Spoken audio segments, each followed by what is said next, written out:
Good morning. Today I had this idea in the shower, as always. But are you living your life from the place of being an orphan or a child of God? And that's really what it comes down to. The first 44 years of my life, I lived as an orphan, searching and striving for love and acceptance apart from God. But then it says in Romans 8:14, it says, those who are led by the Spirit of God are children of God, that we are heirs and co-heirs with Christ. A little bit later in 17, I think. But think about that, is that, if we are living as orphans, then we're always having to justify and glorify our own life because we're searching and striving for love and acceptance apart from God. But when we come back to the Father and we cry out, Abba, Father, we cry out that He is our God and we are loved by Him, now all of a sudden that sets everything as if we never ate the tree. Now we're back to that place of being restored and reconciled to God, being redeemed from being a slave to sin to a slave to righteousness. Now all of a sudden I'm not sin conscious, I'm son conscious. And so I don't have to be a mark misser. I don't have to be focusing on, example.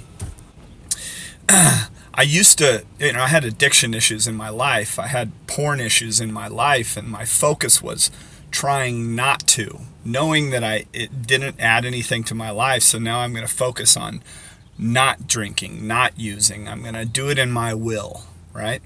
A lot of people are in that place, okay? So now, but I'm still sin conscious. I'm still thinking of not doing something rather than, coming to the end of myself, submitting myself to God and understanding that I have value in my life.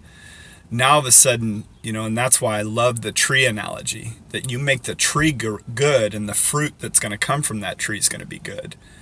I didn't know who I was, so I'm just trying to manage my behaviors and not do certain things. And I had a pretty strong will, so I was able to do it for a while. But what happens when suffering? What happens when loneliness? What happens when I get in a dark place? I'm going to go back to what I know that's going to comfort me in the moment, which was porn, which was alcohol, which was drugs, to numb myself. Some other people, it's not as destructive. It's success. It's their children. Something is going to comfort them in that place. But it's all idolatry. It's all not how it was created to be. But we were created to be His, right? We were created to submit our lives to God and experience His grace, His mercy. And then we experience the peace and love and mercy of God in our life. We experience contentment. So basically it's about making the tree good, understanding what our identity is as a child of God. And then the fruit from that is different behavior. I obey because I know who I am. Before I was living as an orphan, so I was striving and searching for my own identity apart from God. Now all of a sudden I've submitted my life to God and everything's changed. I've experienced His grace, His mercy, His love. And that love that I've experienced shapes my behavior rather than me just trying to shape my behavior on my own, because I would always fall back eventually to what I did in the past, But may you experience the grace and love and mercy of God today. And are you living your life as a child of God or as an orphan apart from God's love? God's love changes everything. Rich Mullins said that our only hope is the love of God, and I can't agree more. God bless y'all.